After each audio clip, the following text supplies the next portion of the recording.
Well, welcome back. If you haven't been with us, my name's Chris. I'm the lead pastor here at Hoboken Grace. And right now, we are in the midst of this conversation called Learning to Love Roller Coasters. It's been kind of an amazing ride as we've walked through the past couple of weeks. And we've been focusing in on this moment where Jesus says something incredibly encouraging to his followers. Let me remind you of this. John chapter 16, it says, I have told you these things so that in me you may have peace. In this world you will have trouble, but take heart, I have overcome the world. And we've been looking at this moment where Jesus says, listen, you're going to have trouble, but you can have peace in the midst of trouble because of something that he's done and because of what he's told them. And so we've been looking at, okay, what did he tell them that makes this possible? How does this work out? And then in addition to this, we've also been looking at a moment where I think you see this lived out. So you look at this passage in Acts chapter 4, and you see the early church actually living this out. It says, now, Lord, consider their threats, because the leaders of the church had been threatened, their lives had been threatened. As we said last week, not very long after this, James is actually put to death. And so those threats become a reality. And in the midst of this turmoil, in the midst of everything turning upside down, it says this, now, Lord, this is their prayer. When they experience those threats, this is their prayer. Now, Lord, consider their threats and enable your servants to speak your word with great boldness. And they say, this is how we want to ride the ride. We don't want off the ride. We're not asking you to change the ride. We're asking you instead to make sure that we engage it well, that we lean into the ride instead of trying to get off the ride. And so we've been asking, because when you look at that, you think, what is their perspective that allows, how do you live that out? How do you experience peace in the midst of the trouble? What is it that Jesus told them? What is it that Jesus has done? And we've been asking that question, wrestling through, okay, how can we live like that? And we've begun to unpack that. And for the past couple of weeks, we've looked at several pieces to this puzzle. And we saw that one of the most significant things that allows us to live that way is when we understand how the ride ends. And you understand, no, I know when this ride ends, who I'm going to be with and where I'm going to be. It changes everything. And then in addition to that, we looked at this remarkable truth that we can trust the designer, that this isn't an accident. He's not trying to figure this out along the way. No, he has designed this, and we can trust that designer. And then last week, we looked at this truth that he knows what's good. And we believe that he knows what's good better than we know what's good. And so we've begun to put this together. But there's one conflict that absolutely needs to be resolved, a deeper conflict, I think, that has to be resolved. Because you see, all of us have a purpose. We have a purpose for which we believe we're on this ride. All of us, we have some type of idea of what the purpose of the ride is. And this is so important because it impacts so much of the ride. When you go to an amusement park and you get on that ride, you get on the ride to be amused.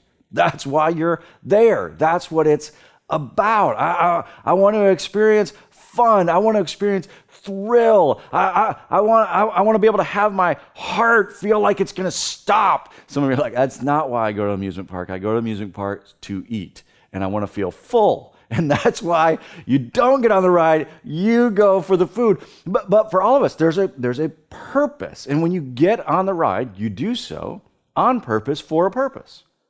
And the interesting thing about it is this. You evaluate the ride based on what you believe the purpose is. So, if you get on the ride and you believe the purpose is enjoyment, listen, I'm just going to have fun, it's going to be wonderful, and then it takes off at 150 miles an hour, you don't like the ride. Why? Well, it goes completely against the purpose for which you got on the ride. If you get on the ride and you're expecting to be thrilled, and it's just disappointing. It's slow, and there's no twist, there's no drops. You're disappointed, and you walk away, and you say, "Well, that was terrible. That was a terrible ride." It's interesting how we can get on the same ride. It's the exact same ride. It's the exact same experience. And we come away with very different evaluation. Why? Why? Well, because we got on for two very different reasons. We got on for two very different purposes. And your purpose impacts your evaluation. It impacts your entire experience of the ride because, well, this is what it's supposed to be for. This is what it's supposed to accomplish. This is what's supposed to happen. And that did or did not happen in your life. And here's the thing. You can't escape that. You can't escape that. And this isn't just true. This isn't just true about amusement park rides. This is true about the journey of life and the ride that we're on. Because if you get on the ride for one purpose and you experience something very different, you're going to be very disappointed. And all of us, we ride the ride for different reasons when we talk about the ride of life. Some of us ride the ride for enjoyment. We want to enjoy the ride, and we're the life of the party, and we love all of the moments where we're just enjoying life, and that's what you think the purpose of the ride is. For others of you, it's not so much about enjoyment. It's about success and succeeding. I'm hyper competitive, and one of the interesting things that I've experienced over the past couple of years is that my youngest son is also hyper competitive. And I remember how when I was young, my parents would talk to me about actually enjoying things as opposed to just doing them well. And I couldn't understand why this was frustrating to them. But as I've become a parent with my youngest son, I've experienced why that's frustrating. Because I'll take Cole through something that's really exciting and really fun. But rather than him just enjoying it, as a matter of fact, the entire time through it, he won't even smile because he's just trying to do it as best as he possibly can. And then to make sure that he's doing it better than whoever's around him. And I watch that and I think, okay, I understand why it was so frustrating for my parents. I understand that, but it's all determined by what you believe the purpose of the ride is. And some of you it's success, some of you it's enjoyment, some of you it's comfort, some of you it's love. What's the purpose of the ride? It changes everything. It impacts every aspect of the ride. So let me ask you, in your life, what is it? What is it? You can't escape it. And I think God has something powerful to say about it. As a matter of fact, when you look at our meditation passage for this month, it speaks directly to this. And I've loved coming back to this passage over and over again throughout the month. Listen to what it says. It says, "My frame was not hidden from you when I was made in the secret place. When I was woven together in the depths of the earth, your eyes saw my unformed body. All the days," and I love this line, "all the days ordained for me were written in your book before one of them came to be." This is a remarkable statement. And this is this conversation between David and God as he's writing this psalm, and he's reflecting on this reality that, listen to me, listen. This is very, very important. This is very, very important. You are not accidentally on this ride. You are not accidentally on this ride. You were intentionally brought on this ride. And what I love about this verse is that not only does he say you were intentionally created, you were intentionally created for the ride that you're on. This is so important. So important. You were intentionally created for the ride that you're on. And God did not make a mistake. I talk to people all the time, and they're frustrated with who they are. They think God made a mistake in the way that they were created. It's amazing how when you see something in the midst of its purpose, how you can understand it so much better. But for many of us, because we haven't understood the purpose for which we were created, we feel like there's something wrong.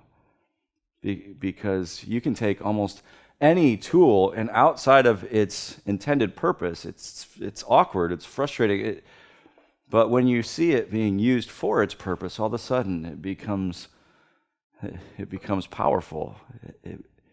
It becomes excellent. And he says, no. You weren't just created to be randomly part of the ride. No, no, no. You were created intentionally to be part of this ride. And he has a purpose for you in it. Now, I want to go back to that conversation that Jesus had with his disciples that we've been looking at in the book of John. I want to go to the very beginning of this conversation when they first show up for that Last Supper. This is the first thing that happened. Now, you have to understand this about the disciples. The disciples believed that the purpose was position. So they're constantly jockeying for position and proving that they're more significant than someone else and they're going to rule higher than the other. There's all these conversations and back and forth between them. And as they arrive, and Jesus has been with them for years now. And as they arrive for the Last Supper, they walk into the room and something really interesting plays out. Because at this time, when you would arrive, you have to understand that for these individuals and for the disciples, they wore sandals. So everywhere that they walked, their feet were getting dirty. In addition to that, you also have to understand that when they would sit down to eat, oftentimes they would be seated at a low table. They'd be sitting on the floor, and they would recline kind of all the way around the table. So your feet were not that far from someone else's face, which is a very interesting way of eating. But because of that, one of the things that was often the case is that when you would arrive, there would be someone who would wash the feet of those who were attending. Now, as they arrive that evening and as they walk into this room, there's no one there to wash their feet. And it seems that they begin to file into the room. And all of them are probably looking at one another to say, like, well, I think it should probably be you. I mean, Matthew, you're the tax collector. Seems like you've got a lot of making up to do in this relationship. Maybe it should be you. We don't know exactly how it plays out, but we do know this. None of them decided to be the one who washed the feet. And then I'm betting that they were looking at Jesus and saying, okay, Jesus, who are you going to tell to wash the feet? Because then we'll know who's the lowest. Then we'll know who's a little behind on the growth curve. But that's not what Jesus does. Jesus doesn't tell any of them to wash the feet. Jesus actually gets down. It says that he takes a towel and ties it around him, and he begins to wash each of their feet, which is an incredibly awkward moment. Believe me, it is an awkward moment. And Peter in particular freaks out because he realizes that he's being, what it reveals about him and the fact that he's really being called out in this moment. And so there's this back and forth between Peter and Jesus that's just awkward. I mean, really awkward. But I don't want to focus on that. I want to focus in on what Jesus says specifically when he finishes. Because I think it speaks to this question, this tension of purpose and the purpose of the ride. So listen to what he says, John chapter 13. When he had finished washing their feet, he put on his clothes and returned to his place. Do you understand what I've done for you? He asked them. You call me teacher and Lord, and rightly so. He says, you understand who I am, and you understand my position. You understand that you're not above me. If there's any question about where you guys stand in this equation, okay, but you understand I'm above you, and rightly so, for that is what I am. Now that I, your Lord and teacher, have washed your feet, and this is the critical point, you also should wash one another's feet. And then he says this, I have set you an example that you should do as I have done for you. He says, okay, guys, what we just walked through is about more than just washing feet. I want you to understand what this journey is about. And I don't want for you to just experience what I've done. I want for you to do the same. I want for you not just to experience my love, not just to experience everything that we've walked through and all that you've experienced of me. I want for you to become like me and the way that you engage the world around you.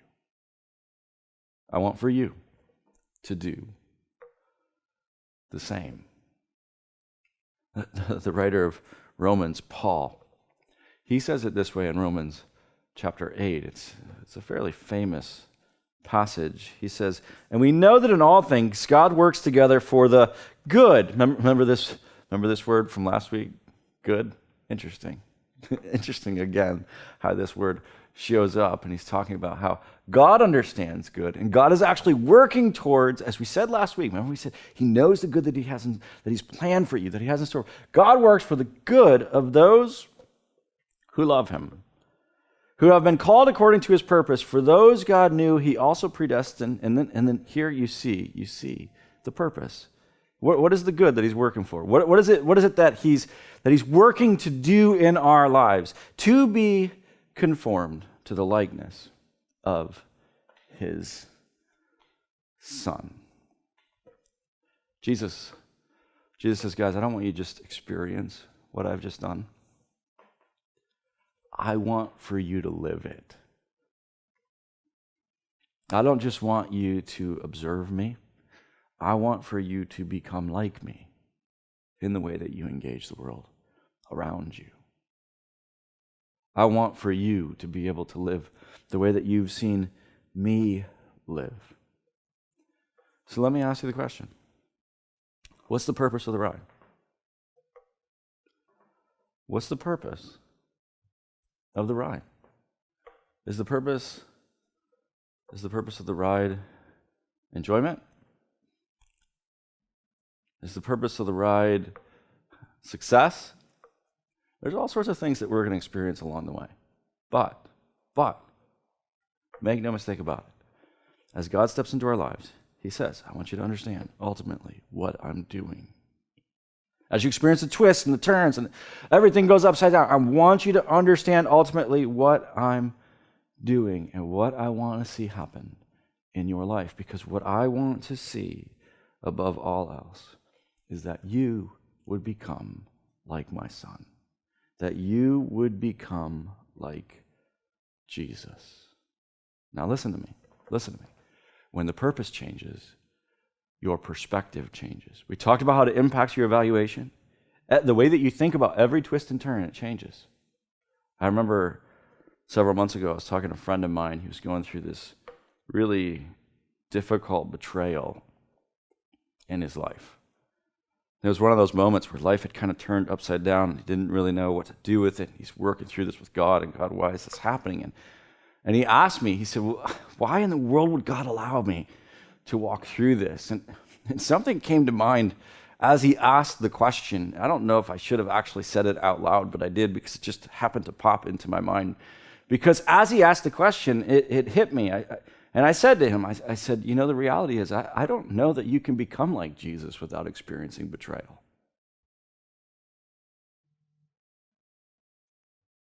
And we began to talk through that. Now, the interesting thing is that for him, he really is passionate about that purpose. And so as he heard that, it was actually encouraging to him because it changed his perspective. And we began to talk through all of the things that we experience in life that are necessary, actually, if we're going to become like Jesus. And Jesus, as he continues in that Last Supper conversation, he says this to his disciples several times. He says, you have to understand, I experienced this. Don't think that you won't.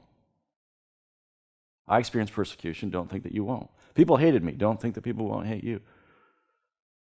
There are all these twists and turns and drops and upside downs. Don't think that it won't happen to you. Why? Because from the very beginning of the conversation, he told them, no, I want for you not just to experience me, I want for you to become like me. Well, how does that happen? James, the brother of Jesus, he says it this way. James chapter 1, consider it pure joy, my brothers. What is he saying? I love this. I love this because he's literally saying, hands up. We've been talking about this through the series. Hands up on that ride. He's literally saying, okay, listen, Hands up whenever you face trials of many kinds. What? No. Hands down, angry, bitter. No, he said, no, I want for you to consider it pure joy when you face trials of many kinds, because you know that the testing of your faith develops perseverance. He says you understand what's happening. You understand that God doesn't waste a twist or a turn or a drop. All of it he's using and working through. And he says perseverance must finish its work so that you may be mature and complete, not lacking anything. What is he talking about here? Mature and complete, not lacking anything. He's talking about being like Jesus. Because then you're going to become more and more like my brother. You see, Jesus lived his life not lacking anything.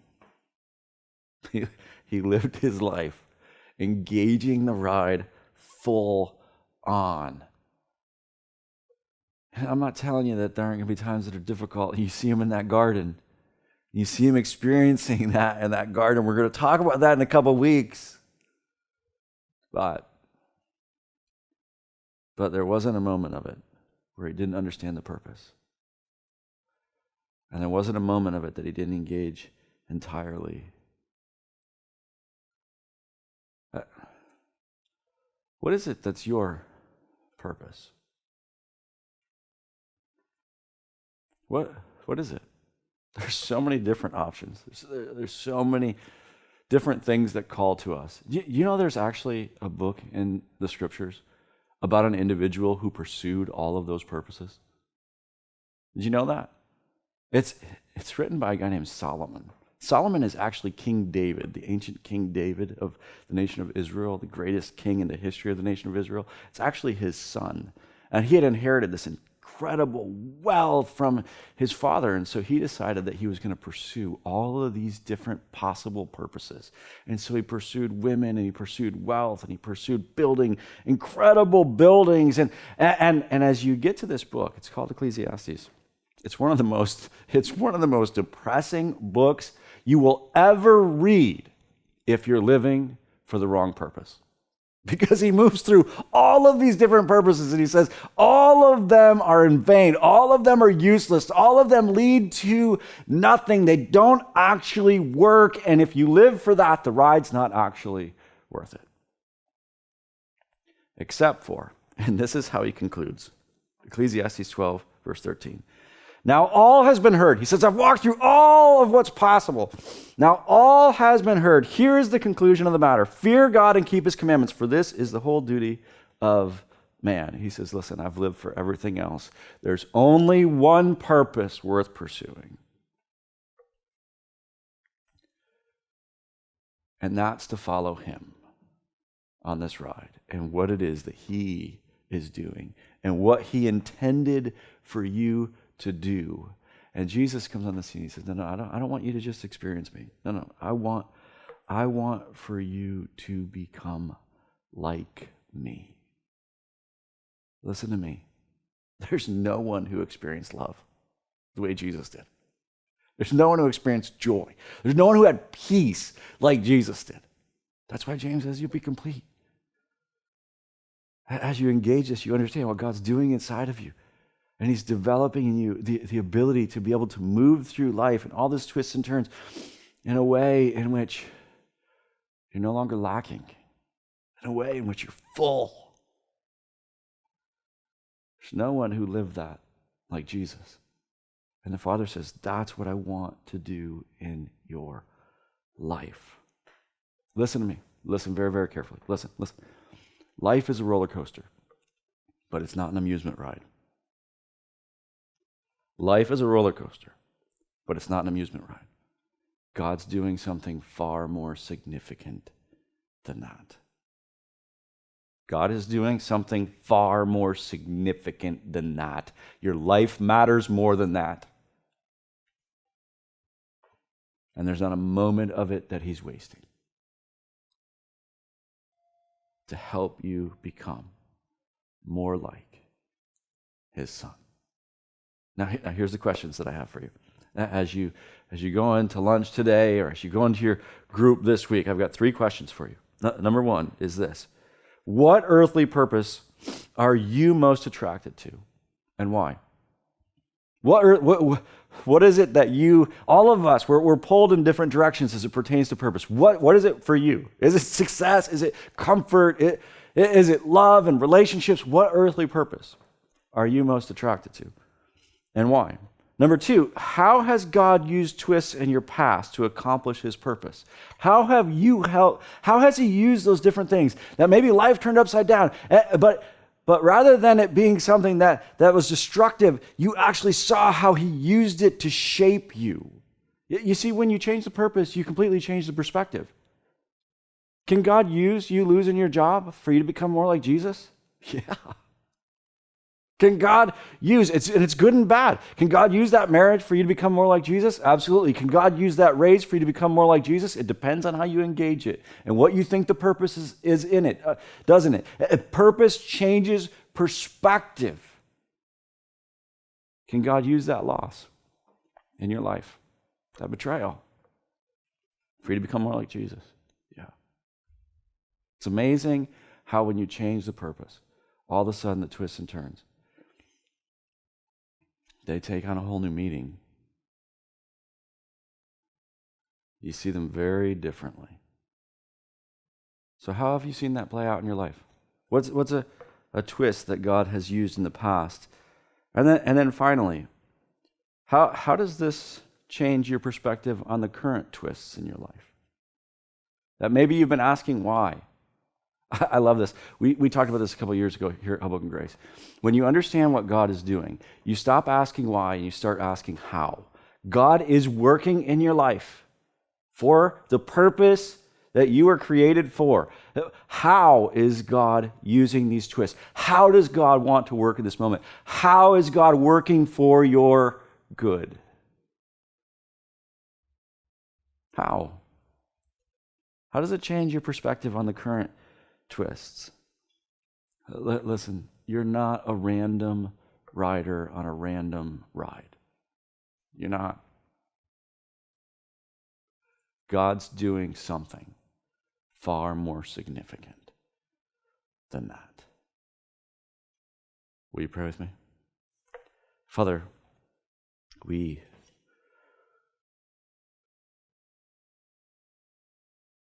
so in awe of not just the fact that you brought us into this story, but the reality that from the very beginning, you have been working and moving to be able to not just design the ride in general, but to tell this unbelievable story of how you're building your family, this unbelievable story of how you're pursuing us, this unbelievable story of who you are. And at this moment and this time, you have intentionally brought us into this story to be able to engage this ride, not just generally, not well, I hope something good comes out of it, but for this incredible purpose that we would become like your Son. And Father, the world needs to see those who will embrace that purpose. I pray that today we would take one more step in changing our perspective. We take one more step in moving towards that reality that James talks about, of considering it pure joy. Even in the midst of the twist and the turn and the drop, considering it pure joy. Why? Because we understand now there's purpose in this. And you are executing that purpose. And that purpose is wonderful. That we would love like Jesus, that we would live like Jesus. Father, we thank you for what you've taught us about this ride. In Jesus' name, amen.